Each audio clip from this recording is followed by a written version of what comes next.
보통 사람들인 우리는 저녁 8시나 9시가 되면 텔레비전 뉴스 앞으로 다가갑니다. 꼭 텔레비전 앞에 앉지는 않아도 거실 어디선가 아니면은 주방 한켠에서 텔레비전에서 나오는 뉴스를 듣게 되죠. 요즘은 인터넷이나 또는 폰으로 또는 라디오로 뉴스를 접할 기회도 많습니다. 매일 들리는 뉴스인데 어쩌면 세상은 저렇게도 많고 새로운 이야기들로 가득 차 있다는 말입니까? 참으로 세상은 수많은 이야기들로 움직여간다는 것을 느끼게 됩니다. 우리 집 문제 하나도 챙기려면 정신 시끄러운데 사회 각 분야에는 일도 많고 탈도 많습니다. 우리나라뿐만 아니라 우리 반대편 저쪽 다른 나라 전 세계의 다양한 뉴스를 접하면서 새삼스럽게 내가 대한민국 어느 도시의 아파트나 빌라 안에 갇혀있는 존재가 아니라 지구촌의 한 일원임을 느끼고 생각할 때도 있습니다. 세계 곳곳의 뉴스를 접하면서 생각이 넓어지기도 하고 삶의 무게감도 중후하게 느끼기도 합니다. 개인적으로, 가정적으로, 직장이나 또는 심지어 내가 다니는 교회까지 내 주변, 내 인생이 늘 바쁘다며 분주하게 살다가 뉴스를 통해서 우리는 세상은 넓고 나보다 더 큰 문제를 안고 사람들 또는 나보다 더 큰 문제를 가지고 살아가는 민족들도 있음을 깨닫게 되는 거죠. 그러다가도 막상 내 코가 석자가 되면 이웃이고 민족이고 또는 세계가 눈에 들어오지도 않습니다. 당장 돈 몇십만 원이 급합니다. 부모님이 갑자기 입원을 했다는 연락이 왔습니다. 오늘은 손자가 태어나는 기쁜 날입니다. 아들이 군 입대를 합니다. 자녀가 대학 시험을 보거나 취업 면접을 하러 가는 날입니다. 그때 시리아 사태가 어떻게 되고 어디에서 지진이 일어났고 화산이 폭발하여 수천 명이 이동을 하고 북미 간 대화가 어쩌고 저쩌고 그런 소리가 귀에 들어오지 않는다는 거죠. 미투 운동에 누가 정계 은퇴를 선언하고 어느 연예인이 죽었다 하더라 해도 내가 먼저고 가족이 우선이고 내 삶이 급하다는 말이죠. 내가 직접 걸리는 문제가 아니면은 남의 이야기고 먼 나라의 이야기처럼 나와 전혀 상관없는 것처럼 살아가는 우리들 인생이 있습니다. 그렇다면 신앙은 어떨까요? 성경 말씀의 이야기들이 우리 자신에 대한 이야기로 듣기 전까지는 제대로 들을 수 없다라는 말이 있습니다. 하나님의 말씀인 성경 말씀이 나에 대한 이야기, 바로 내 이야기로 들려오지 않으면 하나님의 말씀이 내 안에, 내 영혼에, 내 속에 들어오지 않는다는 그런 말이죠. 레마라고 합니다. 나에게 주신 말씀, 나의 심장에 박히는 하나님의 말씀, 그 말씀이 우리에게, 바로 나에게 들려져야 하는 거죠. 오늘 하나님께서 사도 바울을 통하여 우리는 허물과 죄로 죽었다고 말씀합니다. 우리는 간혹 이렇게 말할 때가 더 많습니다. 죄와 허물로 죽을 수밖에 없는 우리를 살려주시고, 죄와 허물로 죽을 수밖에 없는 이 말이 교회 안에 두루 퍼져 정형화되어 있는 구절이죠. 그런데 하나님은 오늘 분명히 말씀합니다. 나는 죄와 허물로 죽을 수밖에 없는 존재가 아니라 이미 죽었었다고요. 다시 말합니다. 나는 죄와 허물로 죽었습니다. 그렇게 죽은 나를 하나님께서 살리셨습니다. 오늘 주신 말씀 1절, 그는 허물과 죄로 죽었던 너희를 살렸도다. 이것이 진리입니다. 여기서 질문합니다. 죄와 허물로 죽었다는데 여러분은 죽어본 경험이 있습니까? 죄 때문에, 허물 때문에 진정 죽었습니까? 나의 죄 때문에 죽은 것 같은 고통을 당해보았습니까? 하나님의 말씀이 살아있어 그 말씀으로 인하여 내 안에서 생명이 솟아난다는데, 그래서 그 말씀이 나를 먼저 찔러 쪼개고 새롭게 해주신다는데 그런 적이 있습니까? 하나님의 말씀인 성경의 이야기들이 먼 이야기, 남의 이야기가 아니라 나의 뼛속을 파고드는 바로 나의 말씀으로, 내 심장을 후려 파는 말씀으로 받아들여지고 내가 그 말씀 앞에 꼬꾸러진 적이 있느냐, 그 질문인 거죠. 비크너라고 하는 작가면서 목사님이 해주신 이야기를 참고하여 저는 오늘 말씀을 구약의 한 인물을 통하여 오늘 말씀을 함께 풀어보려고 합니다. 앞도 잘 보이지 않는 노인이 네가 에서가 맞느냐고 몇 번을 확인합니다.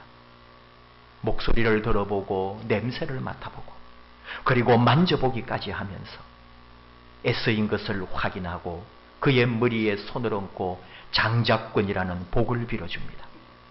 그 옛날 3000년 아니 그보다 훨씬 이전에 한 아버지가 아들에게 복을 빌어준 의미가 과연 오늘 우리에게 바로 나에게도 어떤 현실감으로 다가오느냐 그런 이야기예요. 나의 말씀이냐 남의 이야기냐 하는 의문이죠. 아버지가 아들 머리에 손을 얹기만 하면 그 복이 영원히 유효하고 자손 만대까지 이어지는 그런 복이 될까요? 내 자식에게도 이런 축복권을 줄 수 있으면 좋겠다. 그런 상상을 해보지 않았습니까? 저는 성경을 읽을 때 그런 상상을 많이 합니다. 나도 내 자식 머리에 축복을 하면서 대대로 잘 살고 건강하고 세상 모든 민족의 아비 어미가 되고 천하 만민의 최고의 조상이 되어라. 그렇게 복을 빌어주면 그대로 될까? 라는 생각을 하면서 말입니다. 여러분도 그렇지 않습니까? 근데 우리가 알고 있는 이 이삭과 야곱의 이야기는 결국 축복을 해준 아들은 에서가 아니라 동생 야곱이었다는 거죠. 그래서 복은 야곱이 받아가고 거기다가 야곱은 도망쳐 외삼촌 집으로 갑니다. 외삼촌 집에 가서도 이리저리 약삭 빠른 것을 해가며 부자가 됩니다. 성경이니까 믿으라 하니까 받아들이기는 하는데 과연 그 말씀이 내가 보고 듣고 배우고 따라야 할 도덕적 교훈이 될 수 있는가? 그런 질문은 또 할 수 있는 거죠. 거짓말하고 속이고 욕심 많고 자기 중심으로 살아가라는 가르침인가요? 그러면 야곱은 나와 어쩌면 상관이 없는 인물이 되기도 하겠죠. 옛날 이야기, 믿음의 조상이라는 이삭의 이야기, 믿음의 조상 중에 한 명이었던 야곱의 이야기에 불과한 것일까요? 그저 오래된 옛날 성경에 나오는 이야기 정도로 우리가 치부하고 넘어갈까요? 그렇지 않거든요. 이삭의 이야기가 나의 이야기요. 야곱의 삶이 나의 삶이라는 것을 하나님은 말씀을 통해 우리에게 지금도 말씀하신다면 도대체 이런 이삭이나 야곱이나 그들의 인생이 나와 무슨 상관이 있느냐 하는 거죠. 남의 이야기가 아니라 내 이야기라고 알라면 하나님은 나에게 무슨 말씀으로 그 말씀을 하시느냐 이거예요. 여러분, 이삭의 축복권은 오늘도 유효합니다. 이삭이 아들에게 축복을 하는 것은 아버지가 며칠 출장 가면서 아들에게 엄마 말씀 잘 듣고 학교 잘 다니고 아빠는 며칠 잘 다녀올게 그런 인사가 아니라는 거죠. 삶과 죽음의 경계에 서 있는 마지막 가족들과 영원한 이별을 준비하는 중 인생의 마지막 매듭을 지어 완성해야 할 그 순간이 다가옵니다. 이것을 끝내기 전에는 결코 잠들 수 없는 마지막 할 일이 맏아들에게 축복하고 떠나는 것입니다. 이삭은 그 비장함으로 아들, 비록 에서인 줄 알았지만 맏아들에게 장자권의 축복을 베풀고 세상을 떠날 준비를 했던 거죠. 여러분, 우리가 누군가에게 아니 자식에게 이런 기다림과 뜨거움과 유언과 같은 축복을 해준 일이 있느냐고 하나님은 물으십니다. 3000년, 4000년 전 알 수도 없는 그 옛날 이야기가 아니라 바로 오늘 지금 우리 가운데도 우리는 자식에게 또는 누군가에게 축복해주면서 기도해주면서 영원히 이어질 간절한 기도, 뜨거운 사랑, 마음을 다한 축복, 누군가에게 나의 진심과 사랑을 다해서 베풀어 주어야 한다는 사실을 하나님은 그 옛날 구약의 말씀을 통하여 우리에게 가르쳐 주십니다.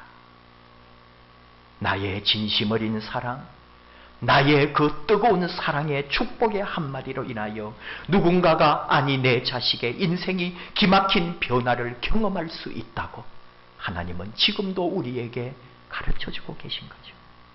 반대로 누군가를 향하여 미움과 분노를 내뱉었을 때 죽을 때까지 되돌릴 수 없는 저주가 되고 그 한 사람의 인생이 망쳐지고 관계는 깨어지고 평생 증오심으로 살 수도 있다는 것을 우리는 알아야 합니다.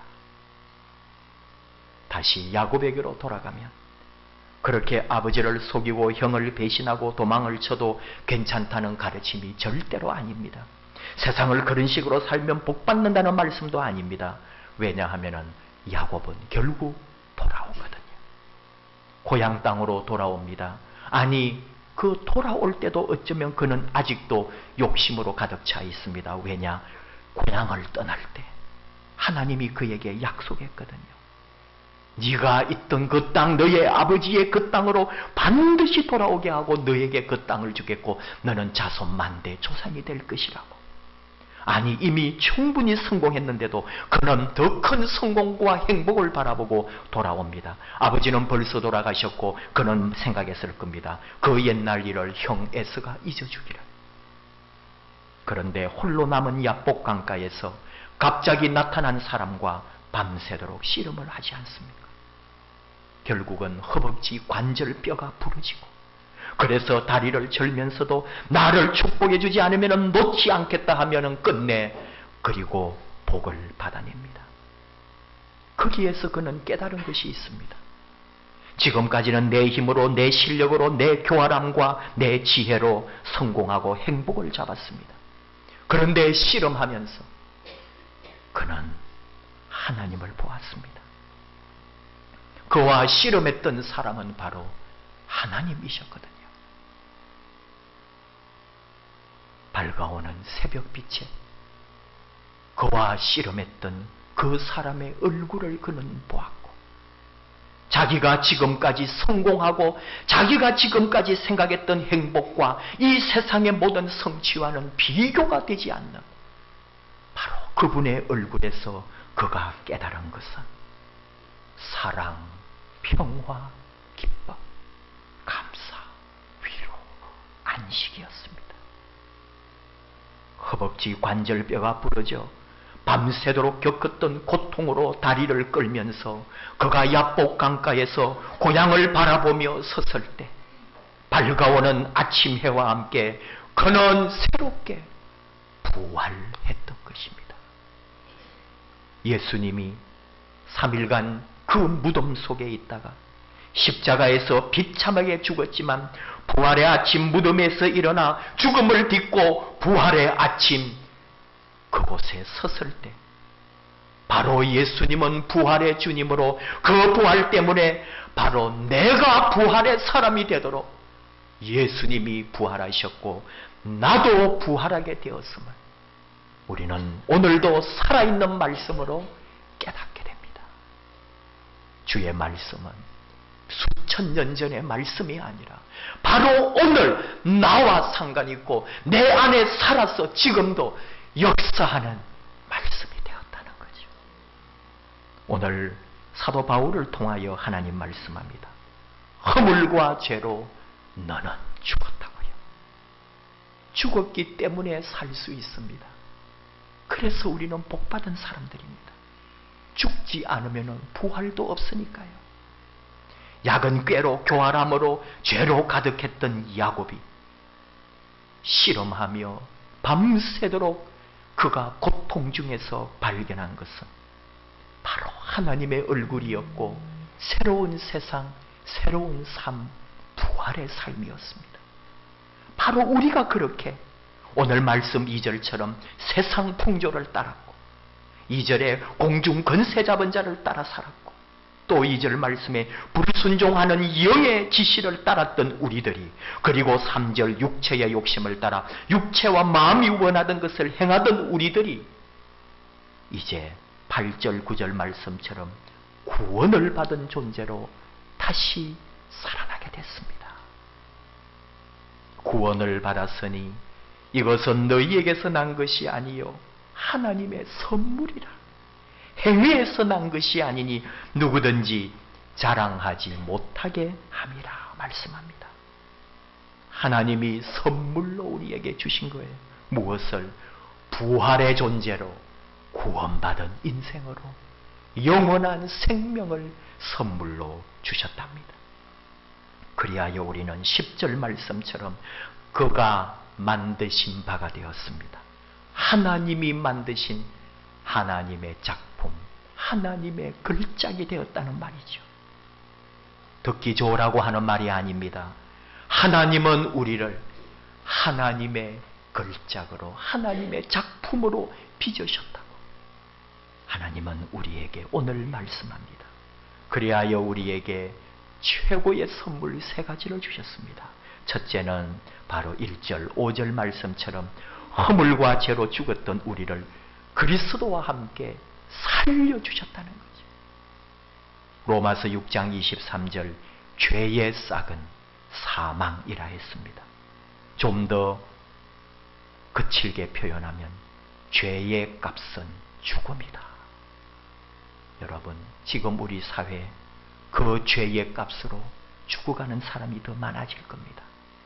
죄의 값은 결국은 죽음이요, 죄로 말미암아 우리는 반드시 죽을 수밖에 없습니다.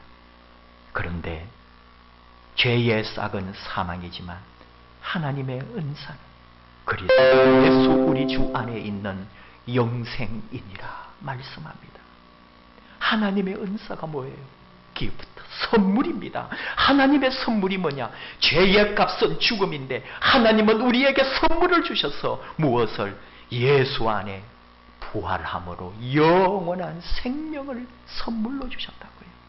허물과 죄로 죽었던 우리를 그리스도와 함께 살리신, 영원한 생명을 주신 위대하신 최고의 첫 번째 선물이 있습니다. 두 번째로 8절에 믿음으로 구원을 받은 선물입니다. 로마서를 통해서 하나님은 그 사도 바울을 통해 얼마나 믿음에 대하여 강조하는지 모릅니다. 로마서 1장 17절, 복음에는 하나님의 의가 나타나서 믿음으로 믿음에 이르게 하나니 기록된 바 오직 의인은 믿음으로 말미암아 살리라. 행위가 아니라 믿음이라.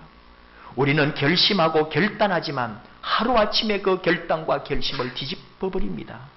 아무리 우리가 결심을 그렇게 많이 해도 실천한 적이 없습니다. 우리 행위로는 구원받을 사람 이 세상에 아무도 없습니다. 오직 예수 그리스도의 십자가 그 은혜, 하나님의 사랑을 받아들이고 믿는 믿음으로만 구원받는다는 이 놀라운 선물을 우리가 받았습니다. 믿음은 보이지 않습니다. 보이는 것만 인정하는 이 세상에 보이지 않는 가치를 따르라고 하시는, 그리하여 우리가 보이지 않는 그 진리를 따라가도록 우리를 부르신 그 사람.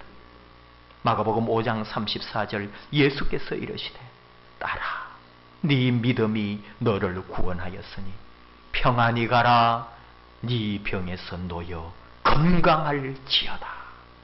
믿음으로 건강해지고 믿음으로 치유받는 거예요. 요한복음 20장 29절 도마에게 예수님이 하신 말씀, 너는 나를 본고로 믿느냐? 보지 못하고 믿는 자들은 복되도다. 믿음이 우리를 구원합니다.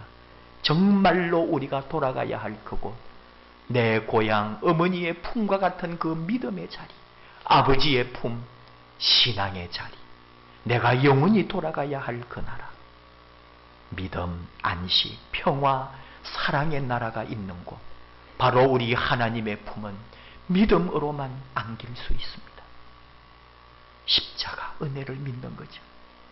1000번을 불러봐도 내 눈에 눈물이 마르지 않는 것은 오직 십자가의 그 은혜, 그 사랑을 믿기 때문이라고요.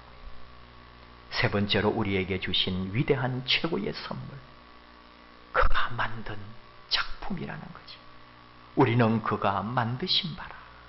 예수 안에서 선한 일을 위하여 지으심을 받은 자니 이 일은 하나님이 전에 예비하사 우리로 그 가운데서 행하게 하려 하심이라. 행하는 것까지 사명자가 되어 하나님의 작품으로 만들어져 이 땅의 사명자로 부름받고 쓰임받는 일꾼이 되었다는 거예요. 하나님의 나라와 주의 교회를 위하여 우리에게 맡겨주신 이 땅의 사명을 위하여 부름받은 주의 종이 되었다는 거죠. 디모데를 통하여 말씀했습니다. 너는 진리의 말씀을 옳게 분별하며 부끄러울 것이 없는 일꾼으로 인정된 자로 자신을 하나님 앞에 드리기를 힘써라. 하나님 앞에 부끄러움이 없는 일꾼으로 이미 인정을 받은 자로, 그렇게 이 세상 가운데 사명자로 살라고. 우리가 받은 사명, 영혼을 구하는 사명, 주님의 나라와 의를 위하여 쓰임받는 자들로 온 세상 천하 만민에게 주님의 아름다운 소식을 전하는 일꾼, 귀한 발걸음이 되라고 오늘 우리에게 주신 이 사명, 이 아름다운 선물을 우리는 받았습니다. 하나님께 감사할 뿐입니다. 세상에 가장 귀한 것을 선물로 받은 우리들. 죽었다가 살았습니다. 믿음 하나만으로 오직 그 은혜로 사는 자들이 됐습니다. 그리고 하나님의 작품이요 하나님의 일꾼으로 부름받아 이 세상 하나님의 일을 감당하는 주의 사람이 되었다는 것. 언제나 그 은혜 아래 그 받은 선물 곱게 간직하고 하나님과 그분의 의와 그분의 나라를 위하여 하나님의 기쁨이 되고 쓰임받는 저와 여러분 되기를 축복합니다. 찬양합시다. 1000번을 불러도 내 눈에 눈물이 멈추지 않는 것은 십자가의 그 사랑, 나를 살리려 죽어주시고 지신 그 십자가로 인하여 내가 오늘 다시 살아갑니다. 나는 부활했습니다. 그 은혜, 그 사랑으로 살겠습니다. 우리 함께 찬양하십시다.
최고의 선물을 주신 그 사랑, 허물과 죄를 죽고 오늘도 죄를 반복하고 또다시 죽어야 해. 그러나 주님 그 사랑 때문에 살려주시고 영원한 생명을 인도해 주시고 내 삶이 아니라 의미가 오직 믿어 십자가 그 은혜로 살려주시고 믿습니다. 감사합니다. 아버지, 그 은혜 앞에 온전히 순종합니다. 주님 앞에 나를 이렇게 부족한 나를 일꾼 삼아주시고 오늘도 이 세상에 구원받은 하나님의 종으로 쓰임받아 주시고 감사합니다.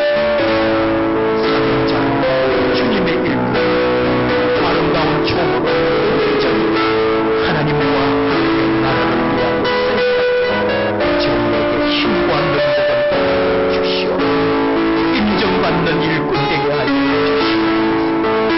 우리 하나님 앞에 감사하면서 다시 살아난 부활의 주 앞에 쓰임받고 다시는 주님의 아프지 않도록 주님 앞에 다시 한번 주님의 눈물을 흘리지 않도록 온전히 주 앞에 쓰임받는 주님의 사랑받는 제자 일꾼 되겠나이다. 결단하며 우리 함께 기도하며 나아가십시다. 아버지 하나님 감사합니다. 이 시간에 다시 한번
감사합니다.